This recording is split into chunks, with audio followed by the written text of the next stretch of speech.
Hi, everyone, and welcome to the very first episode of Humble Truth. What we're going to be talking about here is whether suffering proves that God is all loving. And this is week one. We're going to be trying to do this every single week while we are in lockdown, so make sure you subscribe. Essentially, the basic idea is that philosophers put forward the following idea. They said, let's talk about God. Is he really all-powerful, and is he really all-loving? This is something that the Christians claim, that God is all-powerful and that he is all-loving. And the reason why they want to question these two statements is they say, well, if God is all-powerful and all-loving, why doesn't he remove suffering? And it's quite hard to argue that there isn't suffering. I think we can all accept empirically that there is suffering in this world.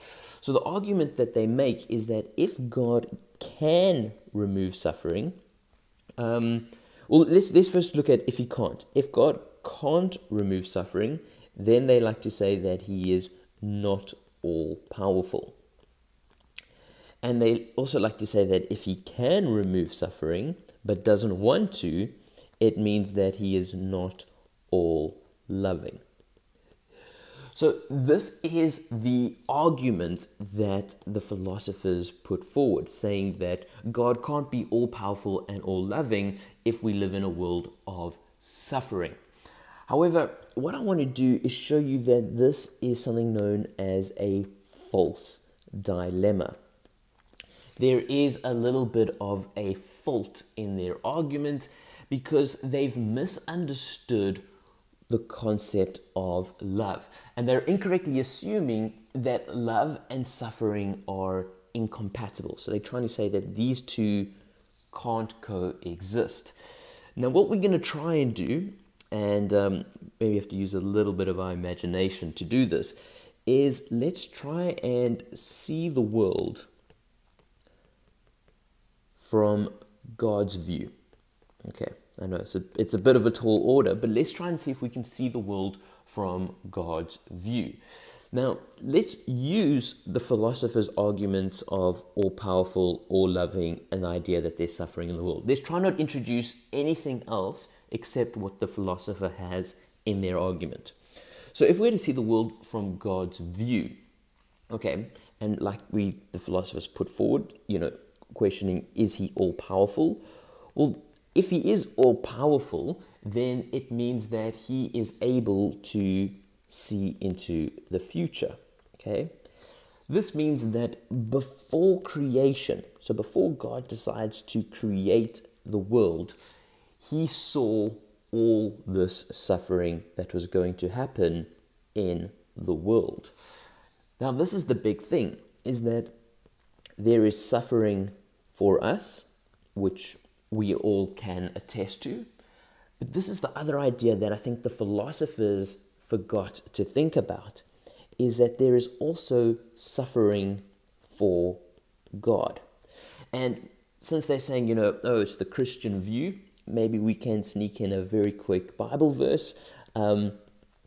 John 11 verse 35. I think it's the shortest verse in the Bible. And essentially it's saying, John 11 verse 35 is saying, Jesus wept. And I want to introduce that just so that I can back up the statement that God suffers, okay? So this is one thing that I think the philosophers, they're looking at suffering from our perspective. What I want to introduce in this argument is that, okay, let's consider this argument, but let's also allow for suffering to influence or let God experience suffering. And we know this if we take the Christian viewpoint, which is John 11:35, Jesus wept. This is when someone dies. It was close to Jesus, but the whole idea is that Jesus feels pain, he feels suffering. So the idea here is that God shares in suffering.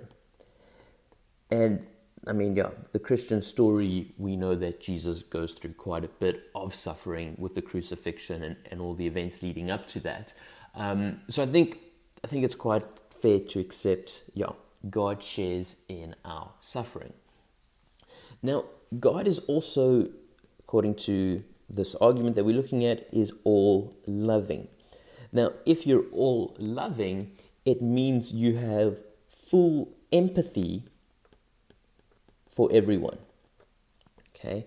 Now, empathy is being able to feel or understand the pain of another person. So if God has got full empathy, it means He's also going to suffer when we suffer. So if I had to do this maybe mathematically, okay, if my suffering is X1 and your suffering is X2, then God's suffering is going to be greater because He's also got His own suffering. It's going to be greater than all of our sufferings of all the people. So everybody who's ever existed, their sufferings is the same. They all get summed together, and it's still going to be less than God's total suffering because He also has His own things that He goes through.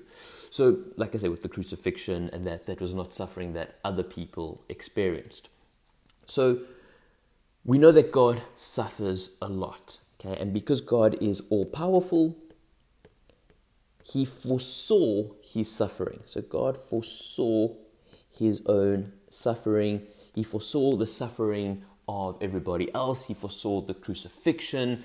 So he knew that if I create these people, if I create this reality, it's going to be difficult for me. Yet, despite this, despite the suffering, He still chose to create us. Now let that sink in for a bit, okay? We are worth suffering for.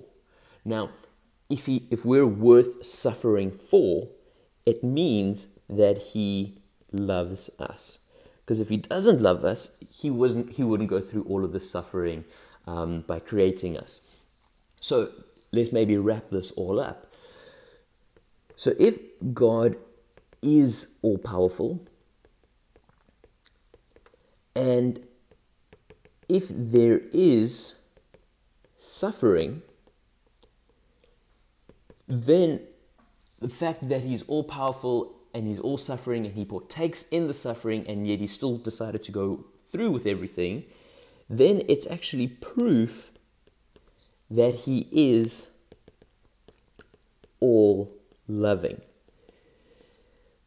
And that's what I wanted to do in this video, is show that the existence, this empirical fact of suffering itself is not evidence against God.